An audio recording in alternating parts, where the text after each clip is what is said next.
love to welcome Dr. Mubashir Angolkar. It's an immense pleasure and it's lovely to see her as always. Madam is the head of Department of Public Health at the Jawaharlal Nehru Medical College and KLE Belgavi. It's a lovely institute, and I'm really glad that I was able to see the institute over the last year. She completed her dentistry training in India and then did her master's from the University College of London. And her PhD was then completed at KLE Belgavi.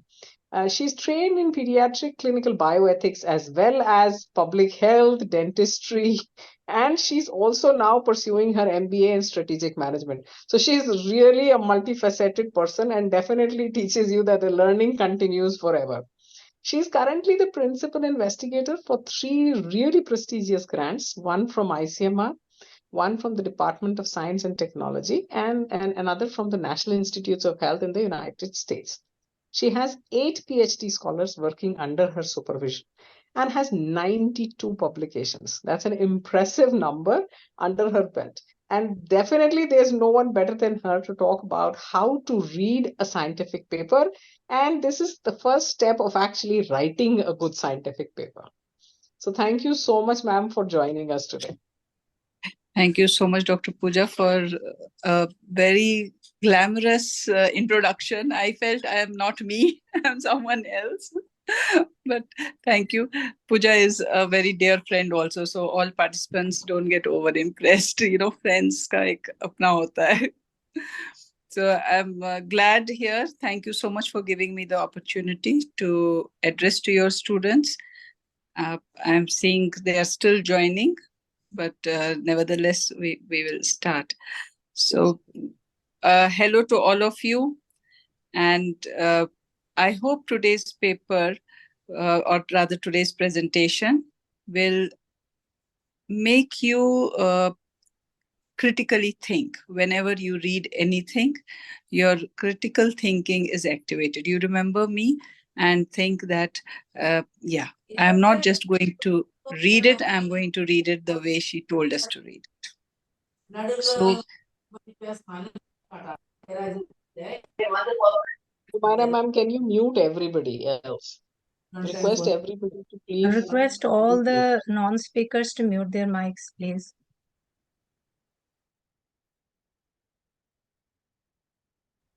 yeah, I think only one is not muted. Everybody else is muted. And that's it. Okay. I usually would like to start with a brainstorming session. Your chat boxes are open. You could type your answers in that. Why do you think we should know how to read?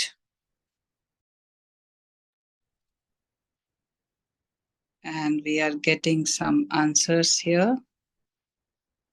No answers. Why should we read at all?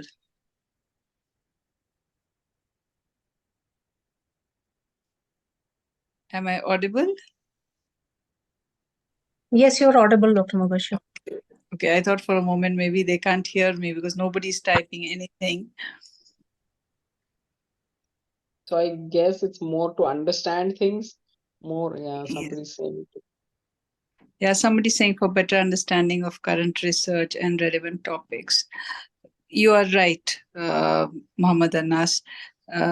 It's for better understanding, for review of literature, good.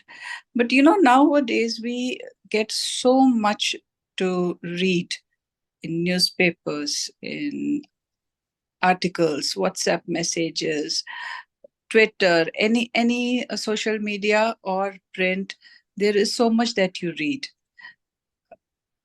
The idea here is not to accept everything that you read or hear, to have a kind of critical thinking, to question what you are hearing and question what you are reading and make up your own mind that, is this as good as it appears? Is this true?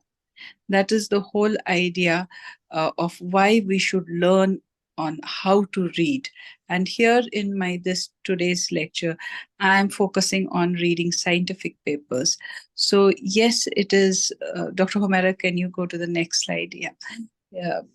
I'm sorry, you'll have to keep clicking, Dr. Humaira, because since I was presenting it myself, I had put in, yeah, next and next.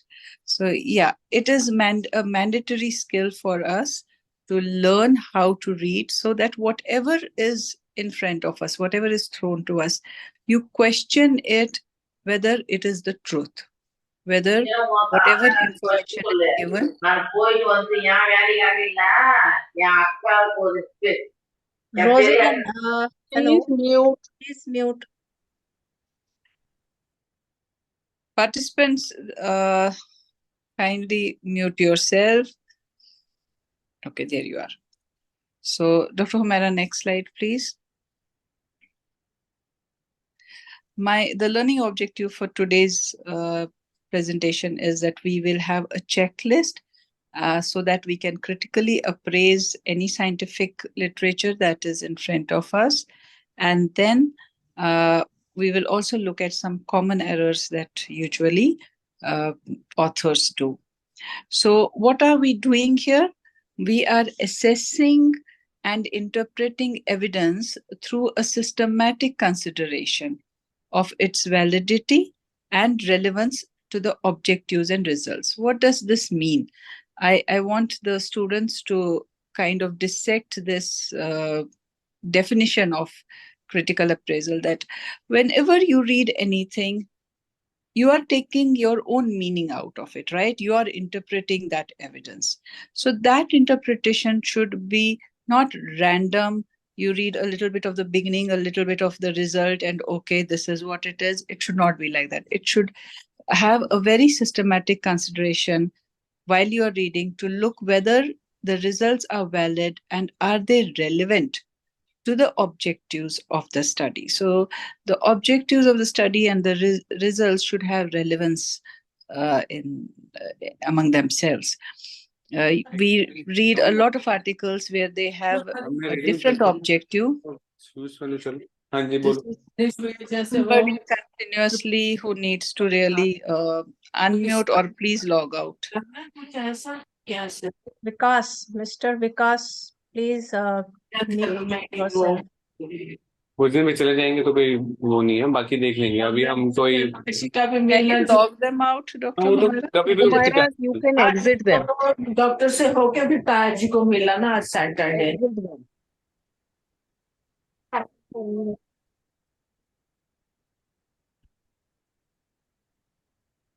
Hello, we can hear your conversation. Can you please mute yourself? Yeah, I've muted them. Okay. Mubashir, you continue. This is very funny. But anyway, next slide, Dr. Humaira, please. As it is, we are struggling today with our own tech problem. I don't know what has happened to my laptop. So we next. So the question is, why are we critically questioning somebody's work? Because it allows us to decide how good a study is this. And keep clicking, Dr. Maria, how good a study this is, we need to know. And is the evidence good enough that we should trust it and incorporate it in our practice? Because eventually, after reading something, what do? You imbibe that. You put that information into practice. So it's very important that we understand, is it good enough to be incorporated in our practice? Next. Now, you are all students of learning clinical trials, research. So next slide. So I assume that you will know the hierarchy of the study designs. If it's just one case report that you are reading, then you know that it's whatever is written there is based on one case versus series of cases, versus somebody has actually done some research, a cross-sectional study or a case control study. So in this order, which you are seeing over here, is the hierarchy of the study design. The topmost among experimental studies being randomized controlled trial. However, a result of one randomized controlled trial and of 10, 20 randomized put together in a systematic review or meta-analysis will become weaker. So whenever you take a paper in your hand, it's very important to see what study design are you looking at. First thing, when you see the title, first thing you look at is what is the study design and what is the question. So if the question, and sometimes we get 2 or 3 articles. To give you an example, suppose you have an article that says vitamin C is helpful in terminal patients of cancer patients, and it's a cohort study. And then you have another paper which says a randomized control trial was seen and no benefit of vitamin C has been seen among these patients. Now, obviously, this is the hierarchy here, that whatever results are from a randomized control trial will be more appropriate, more acceptable than the results of a study by other studies, which are the epidemiological studies. So one has to always keep in mind, sometimes you will read 2 contradictory things in 2 articles. First thing you want to look at is what are the study designs. And if the study designs are different, that's where then your decision comes, that which one is more appropriate and something you want to accept. Next. So mainly we have 3 questions to ask ourselves. Whenever you take any piece of literature in your hand, you want to look at, are the results valid? And then what are the results? And will the results help in practice?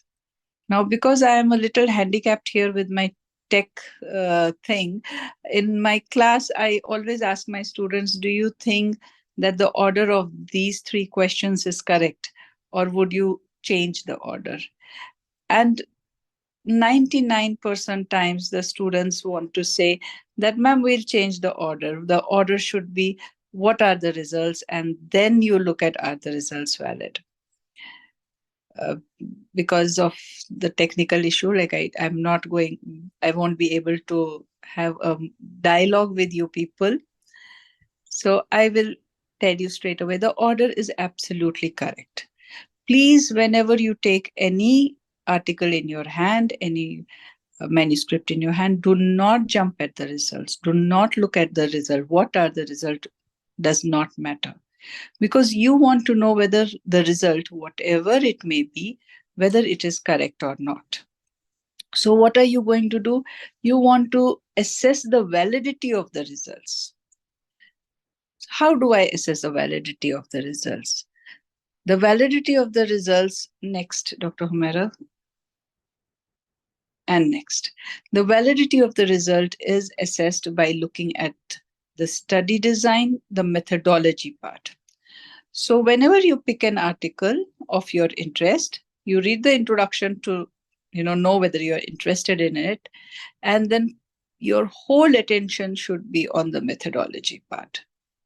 What is the study design? Like I told you, the hierarchy of the study design. So you want to look at, is the study design appropriate to the objective?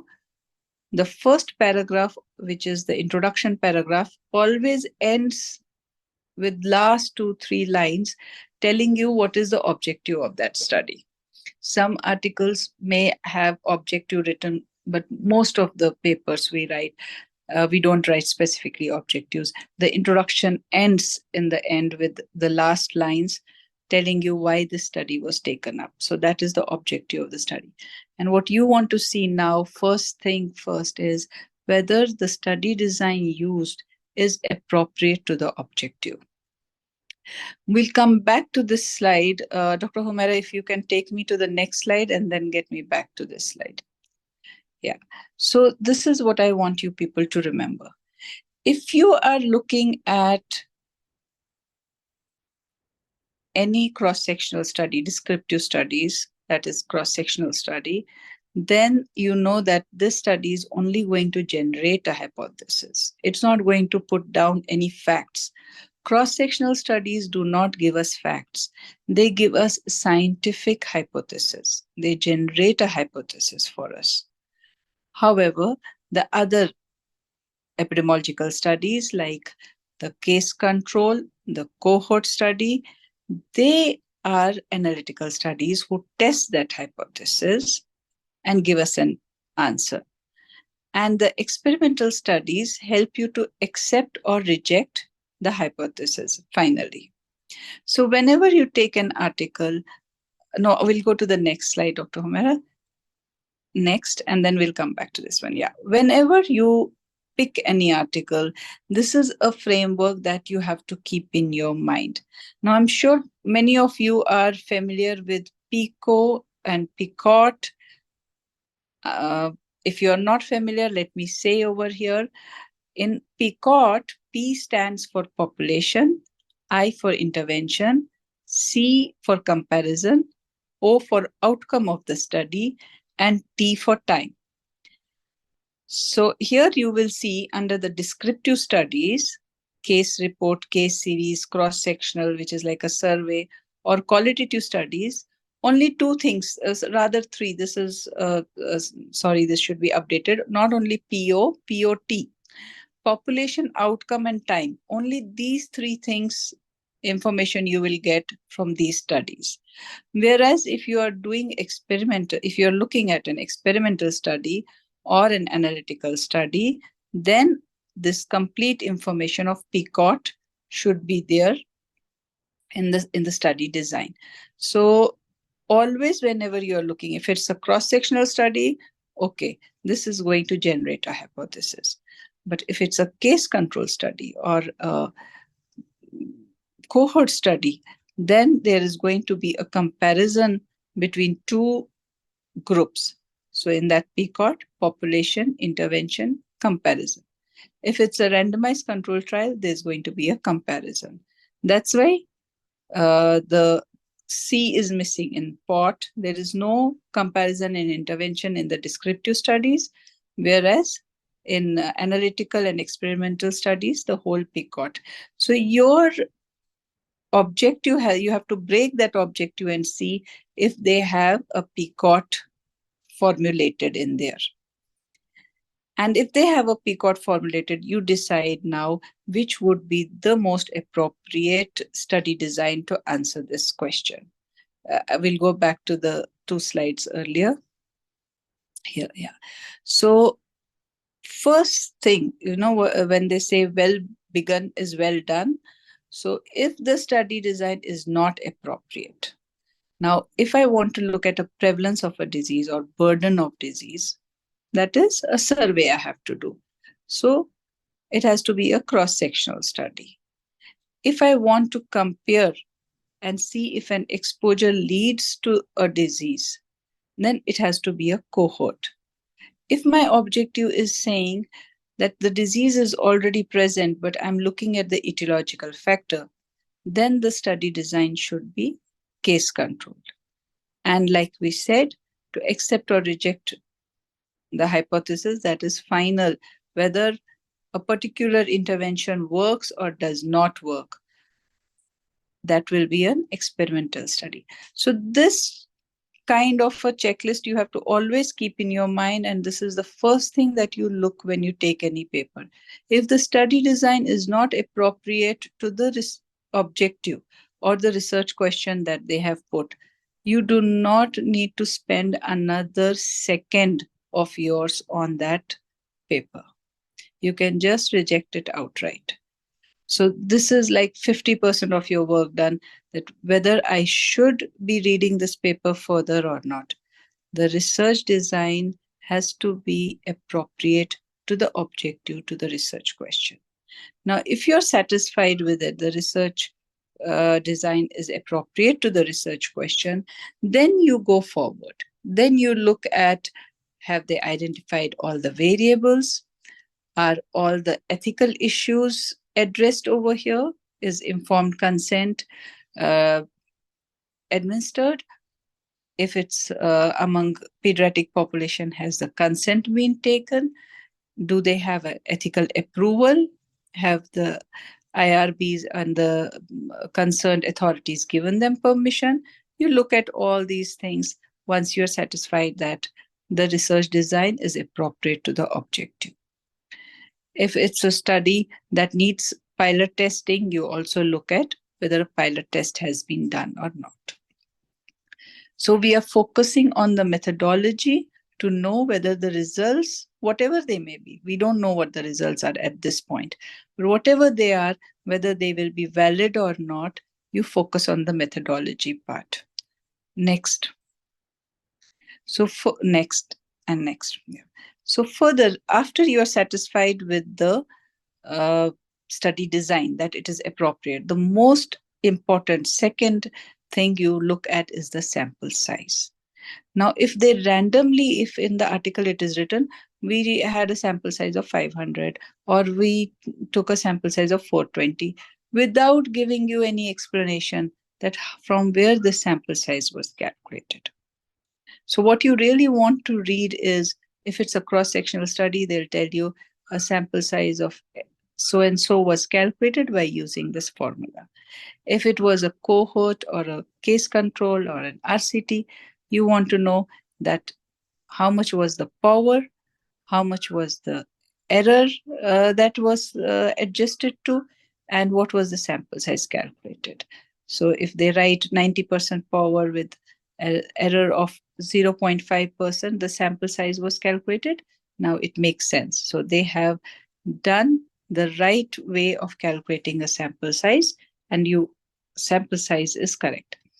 Now, here you don't need to sit and calculate whether they did a mistake or whether what they have done is correct. But the explanation of how they derived at that sample size is very important. Why is it so important, the sample size? Because the sample size is representing the defined population. If the sample size is questionable, if they have just given you a number randomly, if it's questionable that how did they arrive at this sample size, then we question the internal validity and the generalizability of the study. If it's a survey, a cross-sectional study, epidemiological studies, you want to see the generalizability of the study. In randomized control trials, you want to see the internal validity. Both are dependent on what is the sample size, how was it calculated. So that's what makes it important. So first thing, the study design, is it appropriate to the objective? And second thing, the sample size, how did they arrive at that sample size? Next. Now you will look at the participants. Who are the participants? And mind you, students, I'm again and again telling you that when you take an article, you're not going to look at what the results are. We are scrutinizing the methodology rigorously to know that whatever then I read in the results, they are valid. So it is the validity of the results that you are assessing without looking at the results, by only looking at how did they arrive at the result, how was the study done. Okay, so is the study design appropriate? Is the sample size calculated properly? And the third thing that you want to now look at is the participants. Who are the participants? What are the source of these participants? How were they recruited? What was their inclusion exclusion criteria? Were all the variables taken into consideration? Were the confounding variables taken into consideration? And if there are two arms to this study, was equal treatment given to both the arms? Were they similar groups to start with?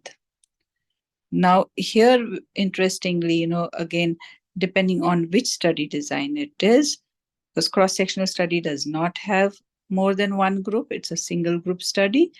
All other studies have two groups where you will have a comparison. So you want to see that they were similar to begin with. Next.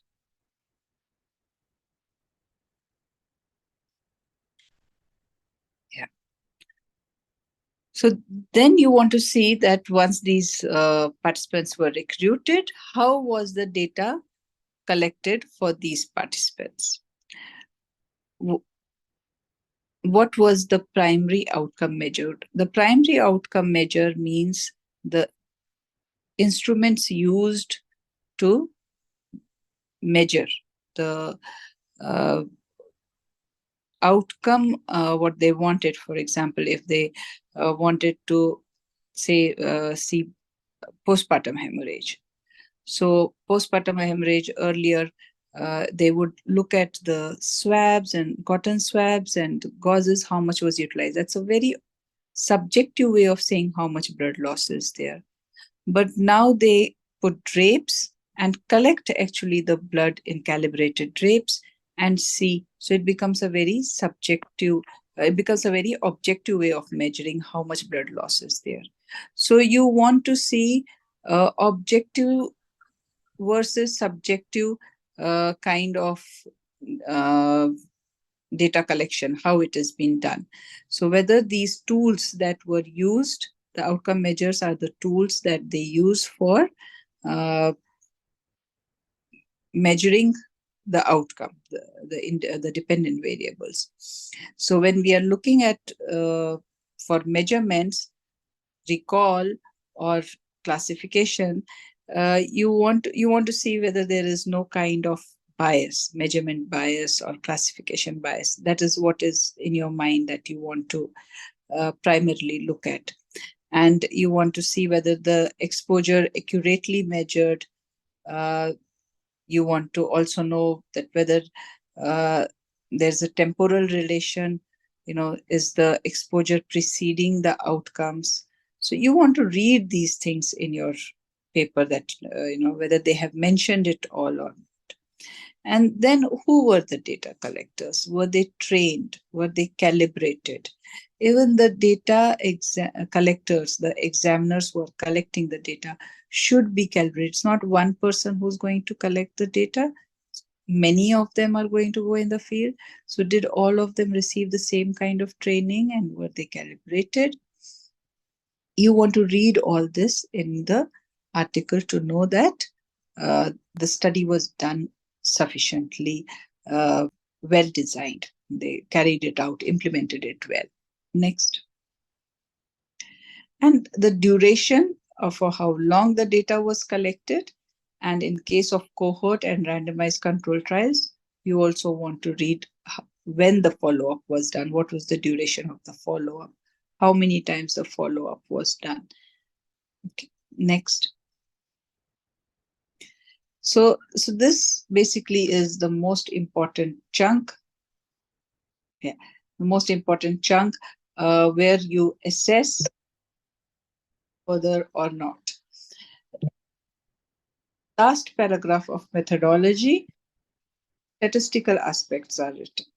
Now these aspects you want to know whether the description, what tests they are going to apply, whether they are appropriate to the study design.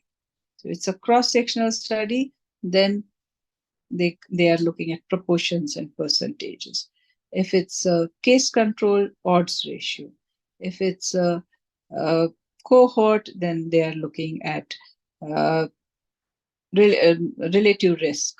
So the statistical analysis has to be appropriate to the study design. And that's what you will check here. Next. Yeah.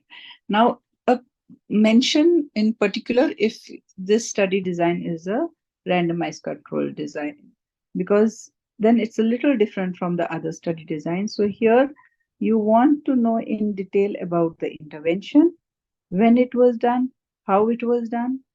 You want to know in detail whether randomization was done or not, and if yes, then how it was done.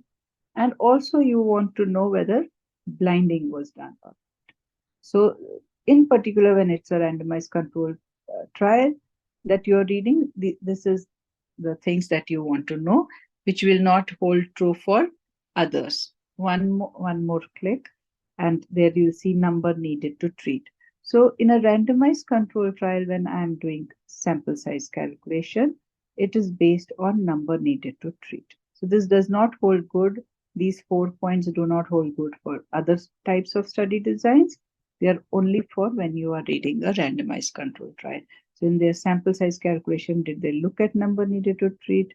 In their when the participants were recruited, was there a randomization done? Was blinding done? And what was the intervention? How long was it? Next. So once you are happy with this part, if everything is appropriate, if the study design is appropriate to the objective, the My madam is teaching us methodology part. We are not coming. Okay. Pushpavati, please mute. Yes, ma'am. It's not coming here properly. can you mute yourself, please? Yes, ma'am. Mute yourself, not us. See, it's coming, na, ma'am. Please mute yourself.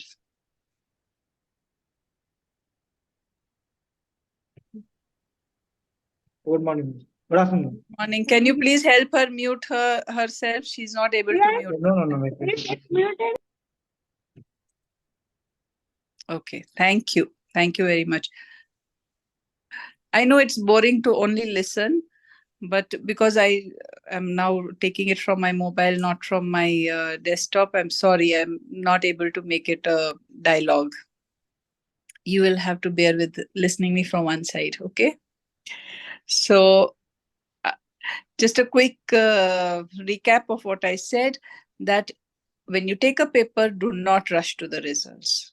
You want to see the validity of the results, and that goes through the methodology part.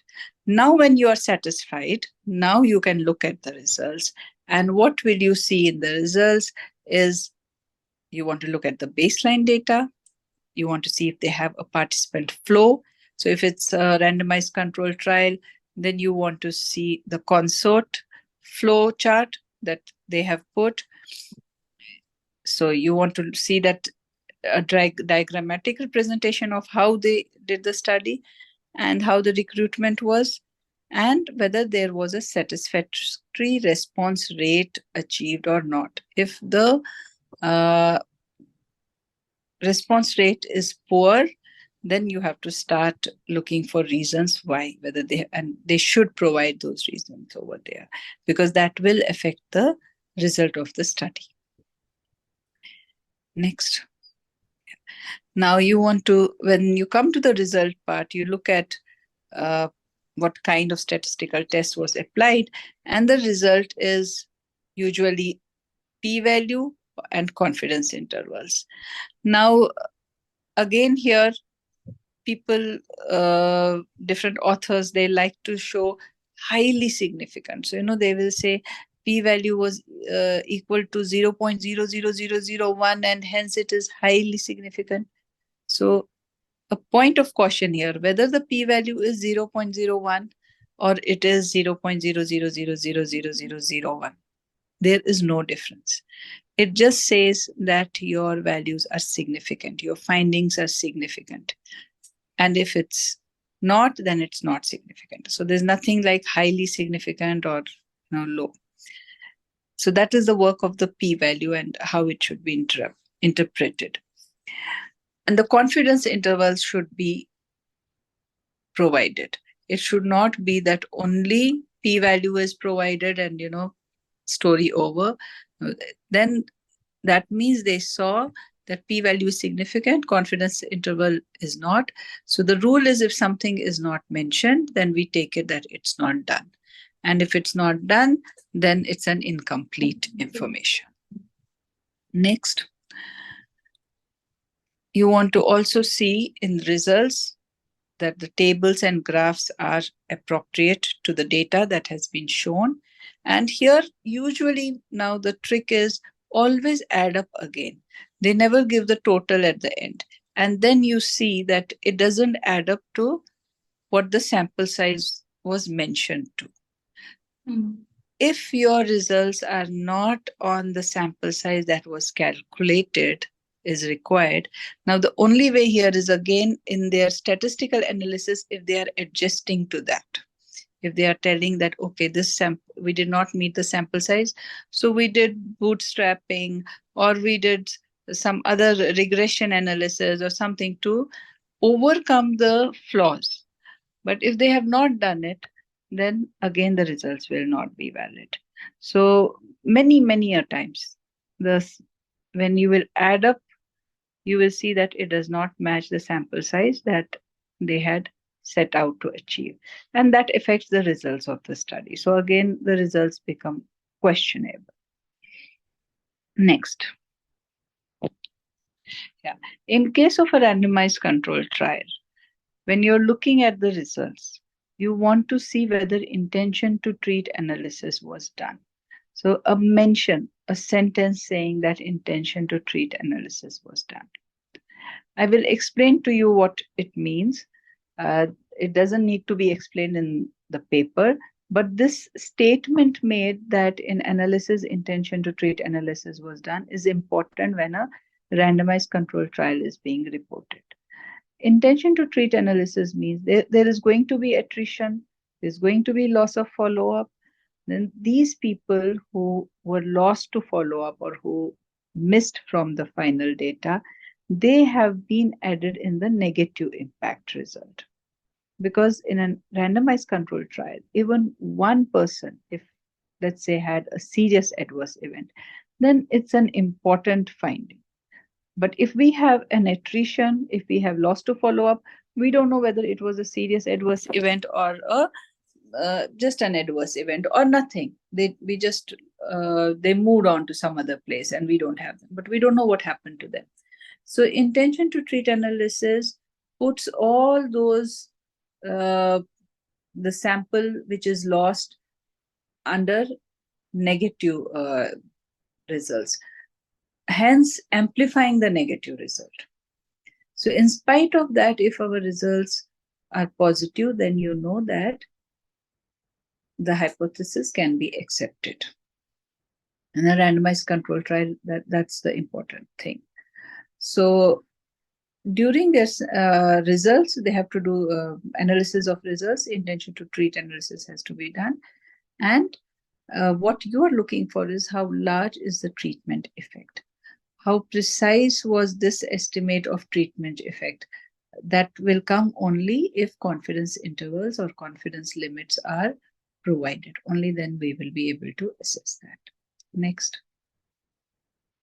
So, like I said, in randomized controlled trials, there should be a reporting of adverse events and serious adverse events and overall evidence. And if there were no adverse events, then that also should come as a statement that there were no adverse events or no serious adverse events. Next. Yeah. So basically now coming again to our 3 questions, we have answered first and second. Are the results valid? What are the results? And now thirdly, how can I apply it in my practice? So if you're satisfied, your critiquing has passed the first 2 questions, then what we look at is, can the results be applied to the local population? Is it available? Is it affordable? Is it accessible? So the 3 A's need to be answered. And were all the important outcomes considered? Are the benefits worth the harms and the cost? Because there'll always be some side effects. There'll always be some harm. Are the benefits worth the harm? And is it cost effective? This is very important to then finally decide whether I can apply it to my practice or not. Next. So just looking now at other parts of the article, mainly to accept the results or to deny them, these 3 questions are sufficient. We'll critically scrutinize the methodology, then look at the results and see now how I can apply it to my practice. But since we are doing how to read a paper, the other parts of the paper also, I have put here that what you should look for. So in the discussion, you should look for the strengths and weaknesses. It should not be only telling positive things about their study. There are bound to be some weaknesses which should be discussed and possible reasoning given why that happened. Then have they discussed the main findings and are the findings comparable with the previous studies? Next. You also see if the author sees that they can relate the main findings to the objective of the study. Sometimes the objective is something else and the main finding result they conclude on something else. So one has to cautiously read and see whether the authors are sticking to the objective of the study. And then the justification and the conclusion should be there. The results, the study design, and the statistical analysis, they should be justified, that why they were used, and the paper ends with further scope or suggestions for the readers that what else they can do. Next. Some common errors. One is omission error. So the rule is that if some information is not reported, we assume that they did not conduct it. So if they do not write that how they arrived at the sample size, this is very important, very most common mistake that we see. Just a number is given, sample size, whatever was calculated. How it was calculated is not, or we took a sample size of X number. But how did you arrive is not given. And then one assumes that they did not calculate the sample size. Calculation of sample size, I'm repeating here, I've said this before also, is very important to know that the sample, this population size, is representative of our whole population. So it's an extremely important step, which we cannot say, okay, if they have not written how they calculated, it's okay. It's really not okay. It's a very important requirement of how they arrived at the sample size. Next. Yeah, so in your references, make sure your key references are there, the formatting is correct. But this is only, if we are critically appraising an article and you're looking at everything. But to read an article just to know whether I should apply it in my practice or not, then the main questions are the results valid and what are the results? So other parts of the paper, the title should always be as simple and small as possible. So I've put an example here. This is a trial that was done in Belgavi. So if you read to a randomized placebo-controlled trial of oral misoprostol 600 mcg for prevention of postpartum hemorrhage at 4 primary health centers of Belgaum district, Karnataka, your title need not be so elaborate. This is more like the objective rather than the title. The title should, because somebody reading this article, let's say in Guatemala, doesn't know where Belgaum district in Karnataka is. But instead, if we write in low resource setting or in resource poor communities, now around the world, anybody in resource poor communities understands that, yes, this is something relevant to me, I should read this article. So the title should always be very pertinent to the work, short, accurate, and at the same time descriptive. Thank you. The abstract also, it should reflect the key points of the study. That is the aims, the summary of the methods, main result, and conclusion. Now here I'll take 2 minutes. Many times what happens, we do not have access to full articles. It's only the abstract that we get. So it's very important that the abstract gives us enough information to decide whether the study is worth reading for, to search for the full paper or not. So it should be written very carefully. And if I have to look only at the abstract and decide if the study is good enough or not, most important thing will be to see if the study design is appropriate to the aims and the results are pertinent to the objectives. Next. So this is now just looking at other parts of the paper. That introduction should be clear and just study justified. Relevant literature should be adequately viewed. Aims and objectives clearly stated. Confidence intervals should not be reported for descriptive information. We come across, I am on the editorial board of Indian Public Health Journal, and so many times I see that the authors make these small mistakes of, for a descriptive information, you can't give confidence interval, or you cannot have both parametric and non-parametric tests done for the same kind of variables. So that only shows that the authors are not researchers. They have not put in enough effort to write their paper. So, or presenting means or medians for continuous data, So these are some common errors that they do, which I think you people, when you are writing your paper, you should make sure you don't do these mistakes. Or presenting result of statistical analysis solely on p-value, like I said, and then saying that it's highly significant, that is inappropriate. Next. Okay, not some, usually they write normal, abnormal, majority. These words should be avoided, and very objective terms should be used. Give exact definitions, exact terms. And yes, there was this paper that was recently rejected because the units kept changing. Somewhere it is in grams, somewhere it is in kilograms, somewhere something, somewhere meter, somewhere centimeter.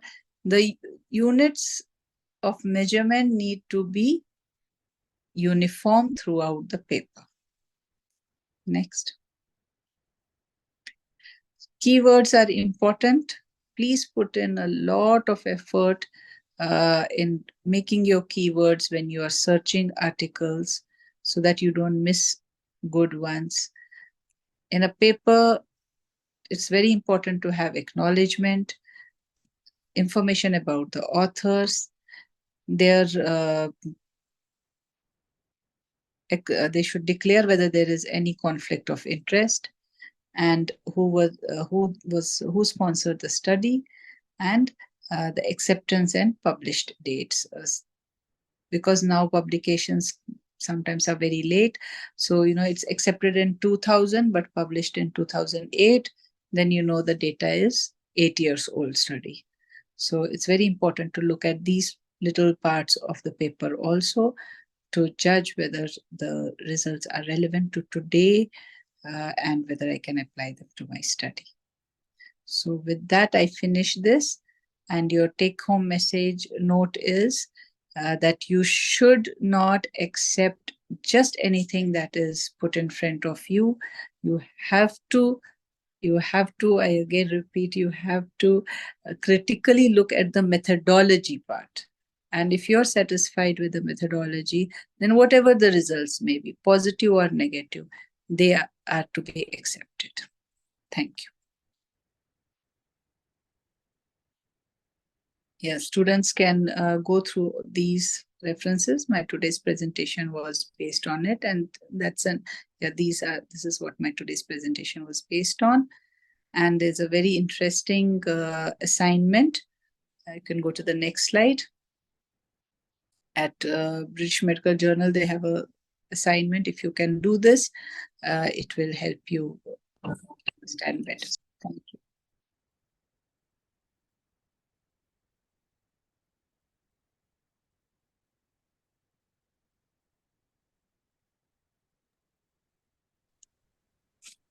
Thank you, Dr. Mubashir, for a wonderful session.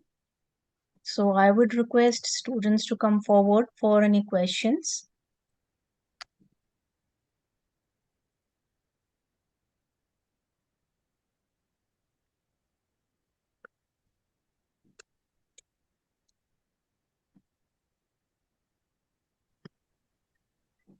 So any questions from our student community?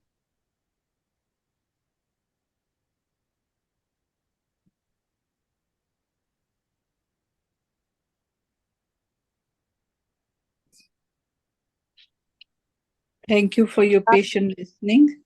If you don't have questions, then it makes me think either you didn't understand anything or you already knew enough and this was like a religion. Ma'am, this is Rumi. I have one question. Can you hear me? Yes, I can hear you, Remy. Please go ahead.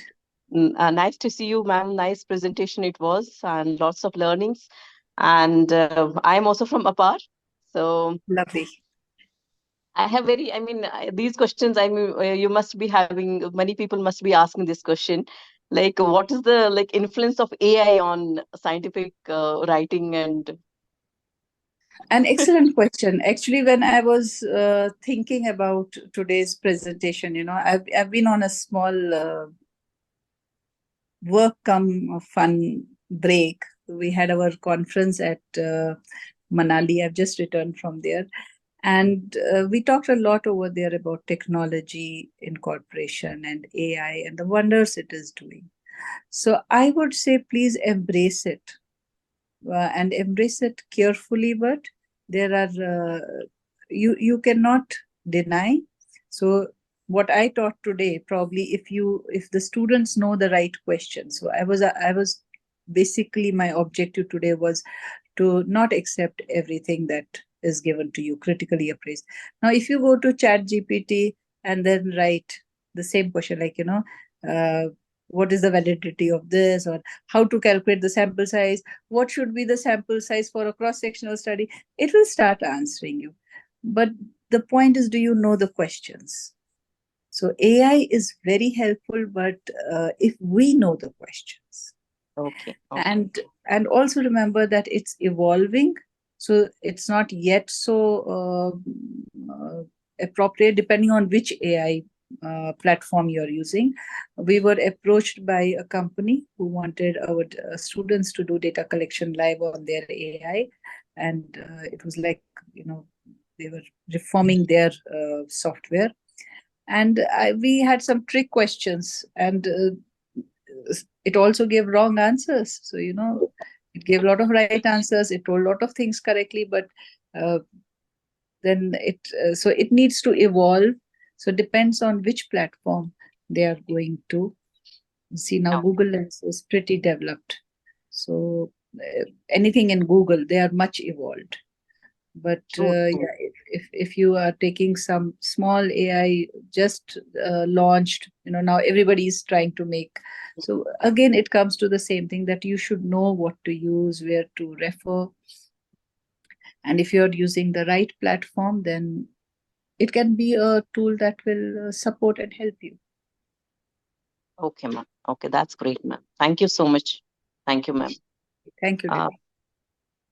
Humaira, should we take one photograph? If everybody. Yeah, sure. I think everybody should switch on their videos so that we can take one wonderful snap. So that it goes in our recording session. Remy, can you take it? I cannot. Can you see all the participants? No, I'm not able to see.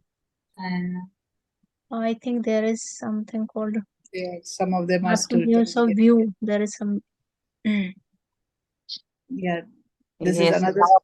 now I should be able to. Now can you see? Yes. Better view now? Yes. Thank you. Request all to switch on their videos for a moment, everybody. So we are waiting for your questions. So if it's an interesting session, definitely, but then we would like all the participants to have at least one question from this side.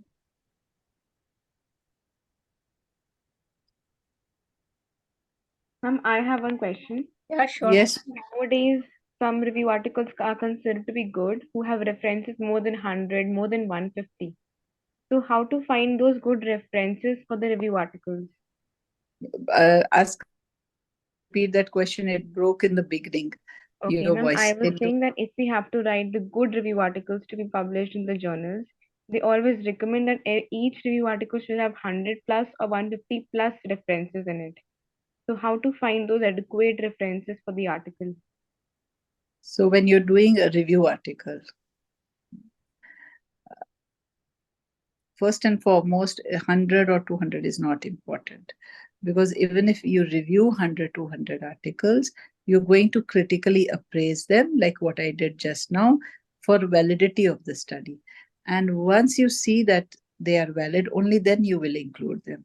So yeah, you could find 200, 300 articles, but then in your review you say that we found, your how many of them met your inclusion exclusion criteria. Even for review articles, we have inclusion and exclusion criteria, and the articles have to meet that criteria. Say for example, if I'm doing a review and I say that only sample size above 400, so then I may have thousands of articles that I can search for, but only 400, above 400 sample size, only 20 of them. So you have to justify. When you cannot just say that we have to have 100, 150 references. No, Right. they have to be of good quality references. So you have to justify that what was your inclusion exclusion criteria, and these are the articles that met that criteria. And also for review article, what is important is different databases. You cannot have articles from just one database. Thank you, ma'am. Any other question?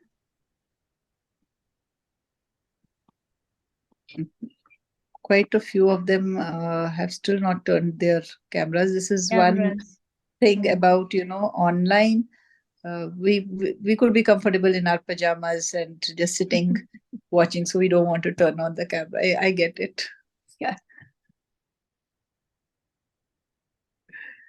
So we have taken the picture, Dr. Humaira? Yeah, Rimi has taken the picture, yeah. Yeah, please share it with me too. We'll do that, Yeah, ma'am. sure. Okay, if you people have any questions, Dr. Humaira has my email ID or her students, please pass the question and I'll be very happy to answer back. Or you can take my email ID from her and you can send questions. Okay. Thank you so much, ma'am. Okay, I think that was a very informative session. So even just not reading, how to read a scientific article, but it's also helpful for how to, when anybody is writing, and research work and want to publish. So it's helpful for that as well.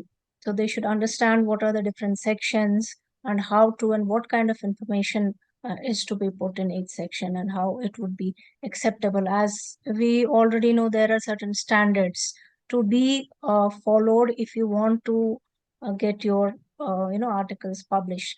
Dr. Mubashir, can you put some light on that part, that if it comes to publication, so what are the guidelines? Yes. So I heard Dr. Pooja Sharma in the beginning, when she said that how to read and how to write go quite hand in hand. And that is why I had in the end those other parts of the paper I said, Right. although you don't need them for critical appraisal, but you need. Writing a paper is an art, but it's like a recipe. If you want to cook something, you go to the YouTube and you follow steps. So this is also like that. If you just follow simple steps. Now, what is important here is you should know which recipe. So again, it goes to what is the study design. So if you are doing a randomized control trial you have done and now you have to write, you follow the recipe from the consort. So you should know which recipe I have to put for which. For epidemiological studies, what do I take? Can anyone answer me that? What will be your basic skeleton? Which one? Have you people heard anything of strobe or something else? Because there are so many. If you're doing a systematic review, Prisma. So like that, these are skeletons. I don't say just do it exactly like that, but they are your guidelines. Right. So you follow that as a recipe. You're doing a systematic review, follow Prisma. You're doing randomized control, go for consort. So if you look at that, then your paper will come out well, quite well. So I have that skeleton when you're writing a paper. But more or less like in today's presentation, I did not differentiate much between cohort and case control, because they all have in the end the same contents. It's so little thing. If it's a case control, I should remember to write matching, about matching. If it is cohort, then I should remember to say how the two groups were same to begin with. So those are the small things here and there that you have to keep in mind. Otherwise, almost for all epidemiological studies, you can write it the same way. Randomized control trial, you have to put in an extra effort. Yes. So any more questions? Yeah, and Dr. Umar, I'll also say that to write a good paper, read, you yourself write. Yeah, that's totally The more required. the more you read, the more your writing will get refined.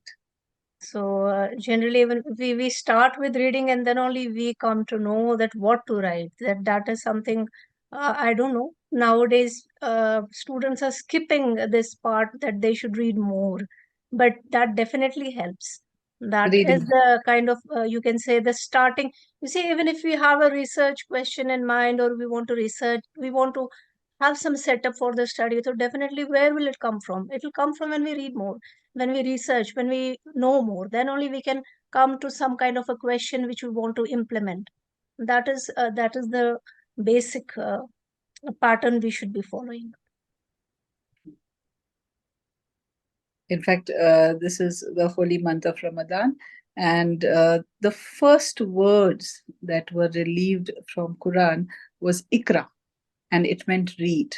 So, it's just because today's title is also how to read. I'm saying read has been for generations to come from beginning said that once you start reading, knowledge comes from there. So to all the students here, cultivate this habit, read a lot, and your minds will start opening phenomenally. So I think so we are at the end of the session, and if no more questions, then I'm very thankful to Dr. Mubashir for joining us and having a wonderful informative session. And we're looking forward to have some few more sessions with her in future. So I'll be ending the session. Thank you, Dr. Mubashir, once Thank more, you. and all the students for joining us today for this event. Thank you very much. Thank you, ma'am. Thank you, Myra. Thank you.